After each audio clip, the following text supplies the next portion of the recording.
Som engineering Tiruvannamalai.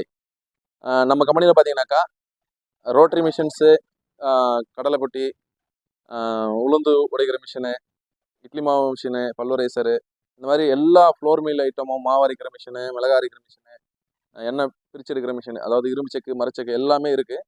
இதனுடைய price பார்த்தீங்கன்னாக்கா minimum starting price 20,000 ரூபா. அதாவது எக்ஸாம்பிள் இட்லி மாவு மிஷினு, பல்வரைசர் இந்த மாதிரிலாம் வந்து ஒரு 20,000லேருந்து ஆரம்பிக்குது. இந்த மாதிரி மிஷினுக்கு ஏற்ற மாதிரி ஒரு விலையும் நிர்ணயிக்கப்படுது. இன்னொன்று பார்த்தீங்கன்னாக்கா 35லேருந்து 60% வரைக்கும் இந்த இயந்திரங்களுக்கு எல்லாமே மானியம் கிடைக்குது கவர்மெண்ட் சைட்லேருந்து. இன்னொன்று, எல்லா மிஷினரியுமே 1 இயர் சர்வீஸ் வாரண்டியோட கொடுக்குறோம். கம்பெனி மோட்ரு காப்பர் வைண்டிங்கோட கொடுக்குறோம். சிங்கிள் ஃபேஸும் இருக்குது மிஷினு, 3 ஃபேஸ்லையும் இருக்குது. நம்ம கம்பெனி டைரெக்டாக வந்து நீங்கள் பார்த்து எடுக்கலாம். குவாலிட்டியை பொறுத்தளவுக்கு காம்ப்ரமைஸ் இல்லை. சரிங்களா? சோம் இன்ஜினியரிங் திருவண்ணாமலை. நம்ம கம்பெனியில் பார்த்தீங்கன்னாக்கா